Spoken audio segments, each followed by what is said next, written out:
শিক্ষা সংক্রান্ত প্রায় সব কমিটি, সেমিনার, কমিশন, কনফারেন্সে তিনি অন্যতম সদস্য হিসেবে অন্তর্ভুক্ত হতেন। এসবের মাধ্যমে শিক্ষার উন্নয়ন ও সংস্কারে নীতি নির্ধারণী পর্যায়ে বিশেষ অবদান রাখেন। 17 জুলাই 1924 সালে তিনি অবিভক্ত বাংলার শিক্ষা বিভাগের সর্বোচ্চ পদ assistant director of public instruction for Mohammedan পদে নিযুক্ত হন। 1929 সালে তিনি চাকুরি থেকে অবসর নেন। একজন শিক্ষক থেকে শিক্ষা বিভাগের সর্বোচ্চ দায়িত্ব তিনি অত্যন্ত নিষ্ঠার সাথে ও সুচারুভাবে পালন করেন। সহকারী পরিচালকের দায়িত্ব পালনকালে ভীষণ ব্যস্ততার মাঝেও তাঁকে নীতি নির্ধারণী ও বিভাগীয় মিটিং সহ প্রতি সপ্তাহে গড়ে 3 শতাধিক বিষয় নিষ্পত্তি করতে হতো। শিক্ষা বিভাগের বিভিন্ন পর্যায়ে, বিশেষ করে মুসলমান শিক্ষার্থীদের জন্য তিনি অসামান্য অবদান রেখেছেন। শিক্ষা সংস্কার ও উন্নয়নের লক্ষ্যে প্রাতিষ্ঠানিক উদ্যোগে, প্রশাসনিক ও পদ্ধতিগত সংস্কারে, পাঠ্যসূচি সংস্কারে এবং নারী শিক্ষার উন্নয়নে। এসব সংস্কারের উপর ভিত্তি করে এখনও চলছে আমাদের বর্তমান শিক্ষা ব্যবস্থা। এগুলোর মধ্যে অন্যতম বিষয়গুলো হল, সে সময় বিশ্ববিদ্যালয়ের প্রতিটি পরীক্ষার খাতায় পরীক্ষার্থীর নাম লিখতে হতো। তিনি লক্ষ্য করেন যে পরীক্ষার্থীর নাম পরীক্ষার খাতায় লেখা থাকলে পরীক্ষকের মধ্যে পক্ষপাতিত্ব হওয়ার সম্ভাবনা থাকে। মেধার ভিত্তিতে পরীক্ষার ফলাফল নির্বাচনের জন্য এবং যাবতীয় পক্ষপাতিত্ব নিরসনের লক্ষ্যে তিনি পরীক্ষার খাতায় পরীক্ষার্থীর নাম লেখার রীতি পরিবর্তন করে শুধুমাত্র রোল নম্বর লেখার দাবি তোলেন। তিনি যখন বললেন সারা পৃথিবীতে কেউ খাতার পরে নাম লেখে না, রোল নম্বর লেখে, কলকাতা বিশ্ববিদ্যালয়ে আমরা কেন এরকম করব? তো সবারই মনে হলো এটা তো ভালো প্রস্তাব, গৃহীত হলো। এবং পরের বছর দেখা গেল এই প্রস্তাব গ্রহণের পরে, খাতায় শুধু রোল নম্বর লেখার পরে পরের বছর দেখা গেল যে বিরাট সংখ্যায় মুসলমান ছেলেরা কৃতিত্বের সঙ্গে MA পরীক্ষা, BA পরীক্ষায় পাশ করতে লাগলো। তো এই একটি জিনিস এখনও পর্যন্ত চলে আসছে। উনি এটা করেছিলেন কারণ বুঝতে পেরেছিলেন যে সাম্প্রদায়িকতা কাটিয়ে উঠে সব শিক্ষক সকল শিক্ষার্থীকে একরকমভাবে দেখতে পারে না। ঢাকা বিশ্ববিদ্যালয় অবিভক্ত বাংলার আপামর জনসাধারণের বুদ্ধিবৃত্তির বিকাশ এবং জাতিসত্তা গঠনে এই প্রতিষ্ঠানটির ভূমিকা অসামান্য। সেই ঢাকা বিশ্ববিদ্যালয় প্রতিষ্ঠার খসড়া বিল কলকাতা বিশ্ববিদ্যালয়ের সিনেটে উত্থাপনের পর দারুণ বিরোধ সৃষ্টি হয়। গঠিত হয় স্পেশাল কমিটি। হযরত খান বাহাদুর আহসানুল্লাহ রহমতুল্লাহ আলাইহে এই কমিটির সদস্য হিসেবে ঢাকা বিশ্ববিদ্যালয় প্রতিষ্ঠায় অবিস্মরণীয় অবদান রাখেন। এই বিশ্ববিদ্যালয়ের প্রতিষ্ঠার যে ইতিহাস, সেই ইতিহাসটা কিন্তু খুব ইন্টারেস্টিং। এ প্রসঙ্গে বলতে হয় যে কলকাতা বিশ্ববিদ্যালয়ের সিনেট যে 9 সদস্যের একটা টিম করেছিলেন, সেই টিমের কিন্তু একমাত্র মুসলমান সদস্য ছিলেন তিনি বহু জায়গায় টিমের সঙ্গে দ্বিমত পোষণ করছেন এবং উঠে দাঁড়িয়ে জোরে যুক্তির সঙ্গে, শুধু জোরে না, যুক্তির জোরে তিনি প্রমাণ করেছিলেন যে কেন তিনি দ্বিমত পোষণ করেছেন। প্রত্যেকটা ধারা উপধারা নিয়ে প্রতিদিন হ্যাভি তর্ক হতো এবং উনি একা একা সেটা ফাইট ব্যাক করতেন। তা করে করে যাই হোক 27 নভেম্বর তারা রিপোর্ট সাবমিট করলেন। সেখানে যেহেতু বাকি 8 জন যেভাবে বলছে, উনি অনেক পয়েন্টে তো একই ঐকমত্যে আসতেই হয়েছে, কিছু করার নেই। কিন্তু ওনারা বললেন যে ঠিক আছে, আমরা নোট অফ ডিসেন্ট দেবো, এবং উনি ওখানে 4 পৃষ্ঠার একটা নোট অফ ডিসেন্ট দিলেন এবং এটা হুবহু পুরোটাই রিপোর্টের সাথেই অ্যানেক্সড হয়ে এটা সাবমিটেড হলো, যেখানে উনি খুব পরিষ্কারভাবে বলে দিলেন যে যাই বলেন সব কিছু ঠিক আছে, কিন্তু পূর্ববঙ্গের মুসলমানদের শিক্ষার এবং তাদের রাজনৈতিক চেতনার, তাদের সাংস্কৃতিক উন্নয়নের, তাদের সার্বিক উন্নয়নের জন্য বিশ্ববিদ্যালয় প্রতিষ্ঠার কোনো বিকল্প নেই।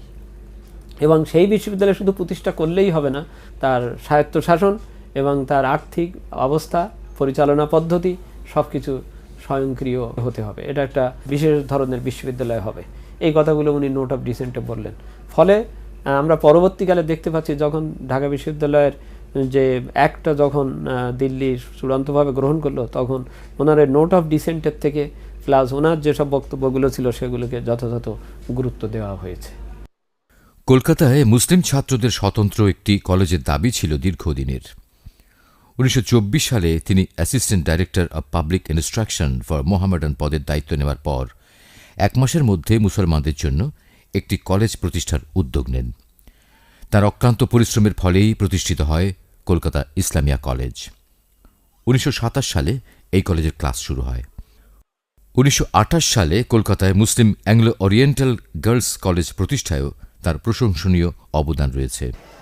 তিনি কলকাতায় মুসলমান ছাত্রদের জন্য প্রতিষ্ঠা করেন Baker hostel, Taylor hostel, Carmichael hostel ও মুসলিম ইনস্টিটিউট।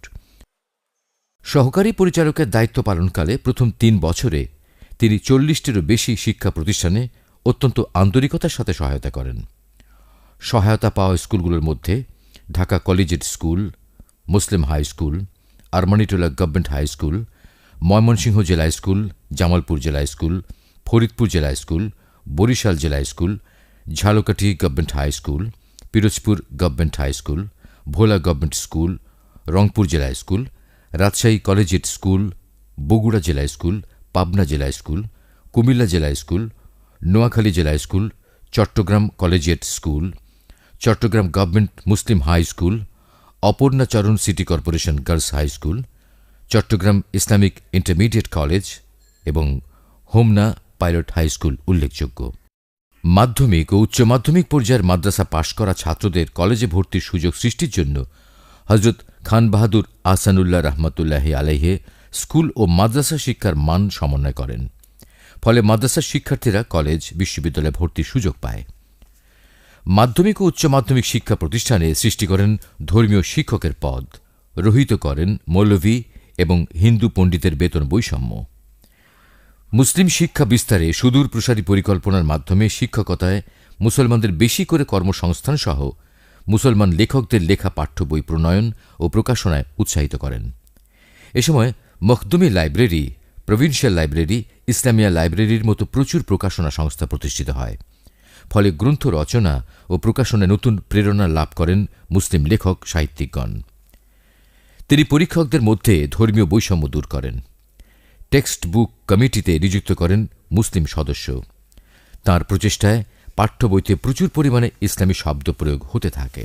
হযরত খান বাহাদুর আহসানুল্লাহ রহমতুল্লাহি আলাইহে পাঠ্যক্রমে আরবি অধিকতরভাবে দ্বিতীয় ভাষারূপে পরিগণিত করেন।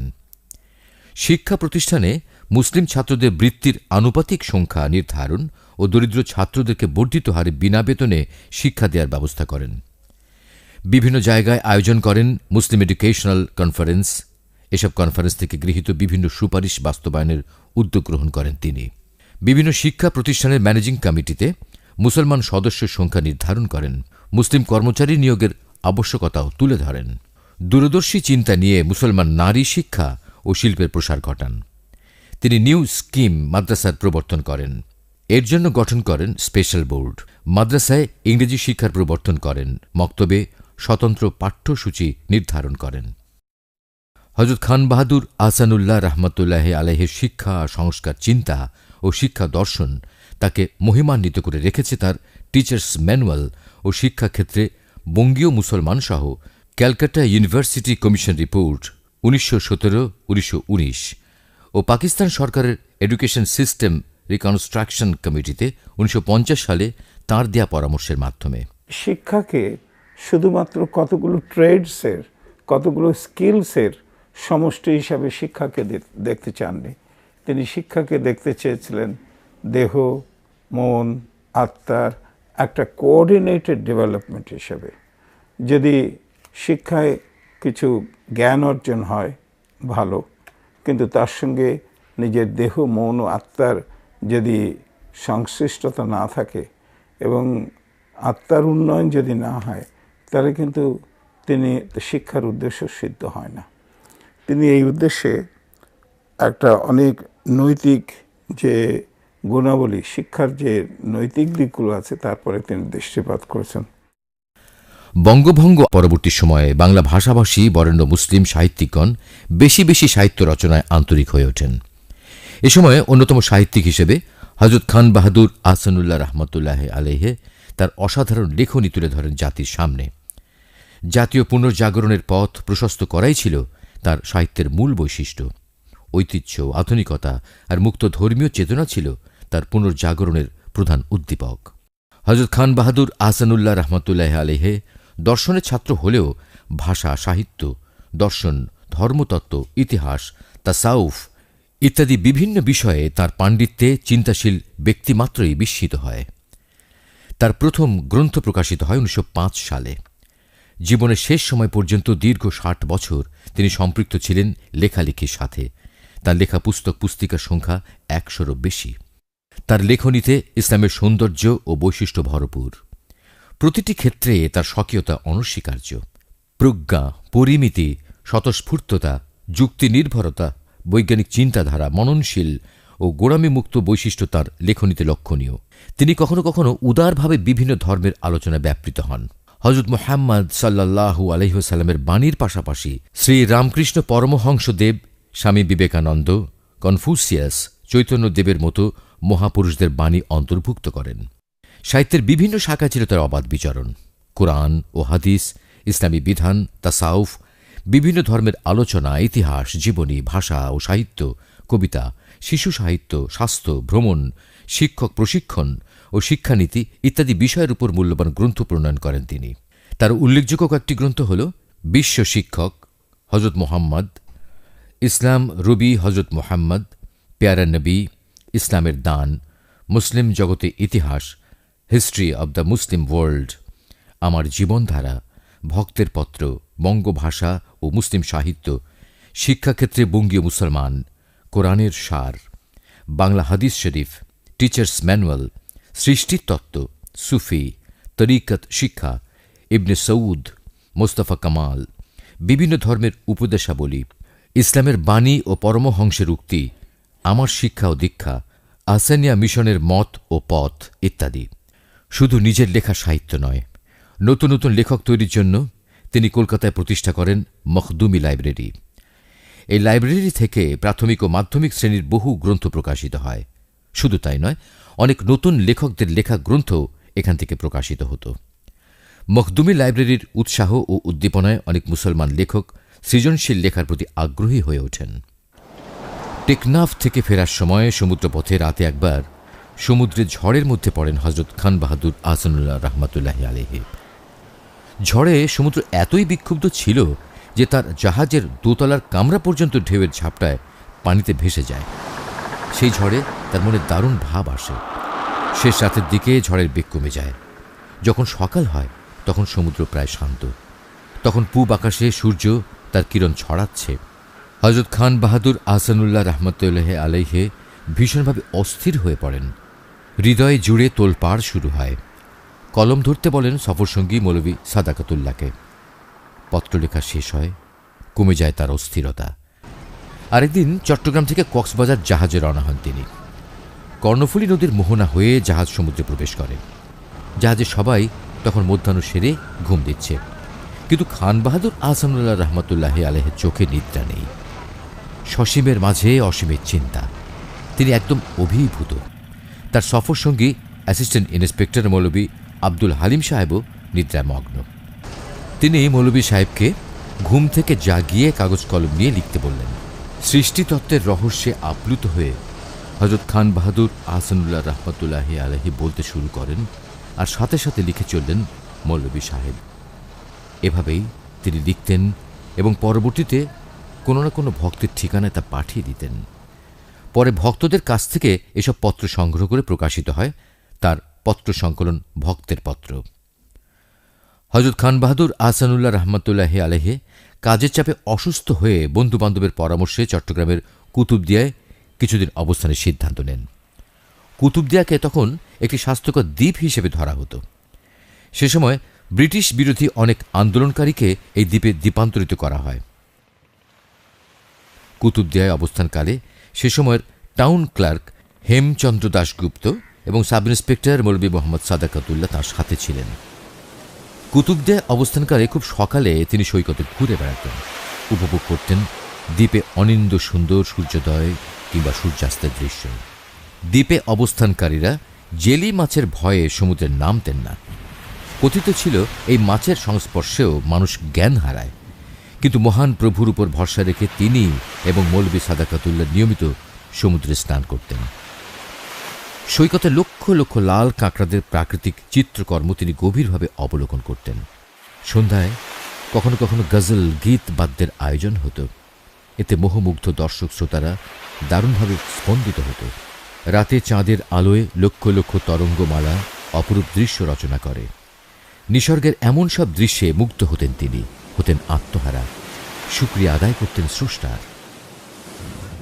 এই দ্বীপে হযরত খান বাহাদুর আহসানুল্লাহ রহমতুল্লাহি আলাইহি যখনই বাইরে যেতেন তখনই একটি কুকুর তার সঙ্গ নিত।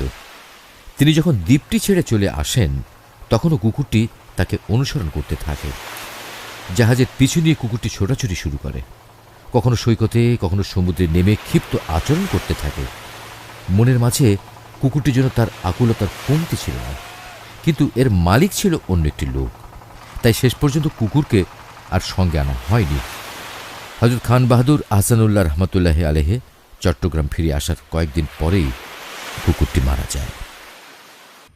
চট্টগ্রামের পূর্ব দক্ষিণ পাশে বাংলাদেশের শেষ প্রান্তে টেকনাফ, অপর পাড়ে মায়ানমারের মংডু, মাঝখানে নাফ নদী।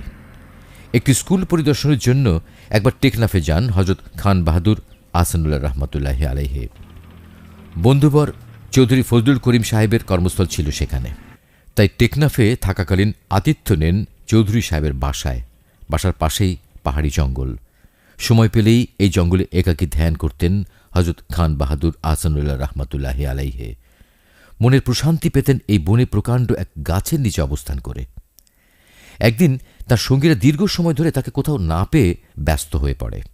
টেকনাফের সম্ভাব্য সবখানে খোঁজাখুঁজির পর এই জঙ্গলে একাকী আবিষ্কার করেন এবং চৌধুরী সাহেবের বাড়িতে নিয়ে আসেন।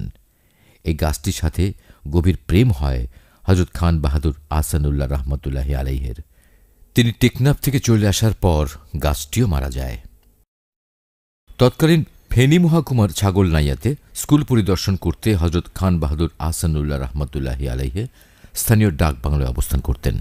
ডাকবাংলোর সামনের একটি গাছে দুটি পাখি খুব নিচু ডালে বসে হযরত খান বাহাদুর আহসানুল্লাহ রহমতুল্লাহি আলাইহিকে প্রায় দেখত।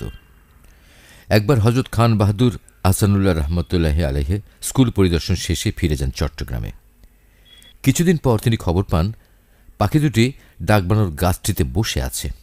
প্রতিদিন বিকেলে একই স্থানে বসে তারা যেন কাউকে খুঁজতে থাকে। চট্টগ্রাম ও ফেনীর মধ্যবর্তী স্টেশন ধুম।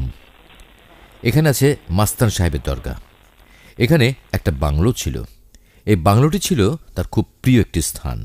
এখান থেকে তিনি এলাকার অনেক স্কুল পরিদর্শন করতেন।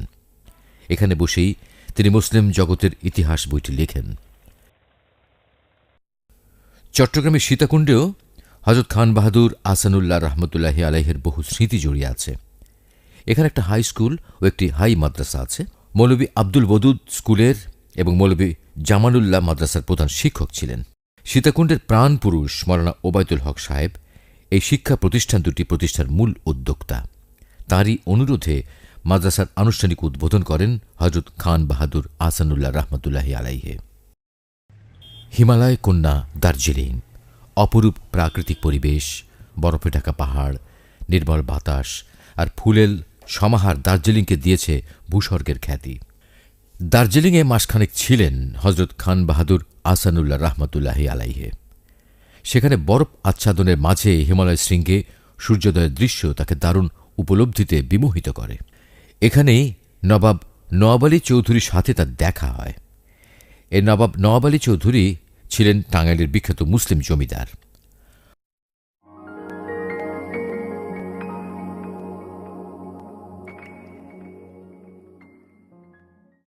হযরত খান বাহাদুর আহসানুল্লাহ রহমতুল্লাহি আলাইহি কর্মক্ষেত্রে দক্ষতা ও প্রতিভার বিরল স্বীকৃতি পান কর্মজীবনের শুরুতেই। চাকরিতে প্রবেশের মাত্র 15 বছরের মধ্যে 1911 সালে ব্রিটিশ সরকারের কাছ থেকে অর্জন করেন খান বাহাদুর উপাধি।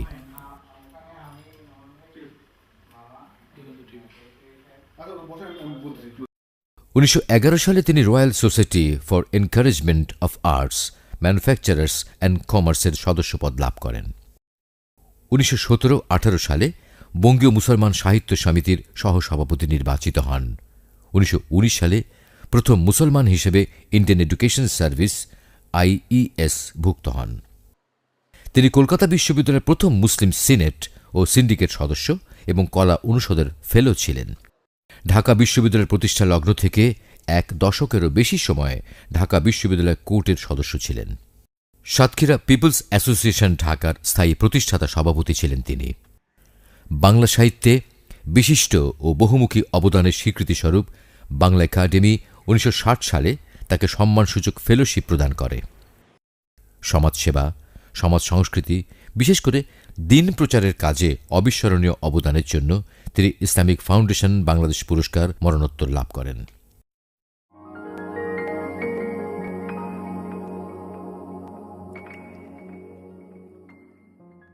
হযরত খান বাহাদুর আহসানুল্লাহ রহমতুল্লাহি আলাইহে জন্মগতভাবেই আউলিয়া ছিলেন।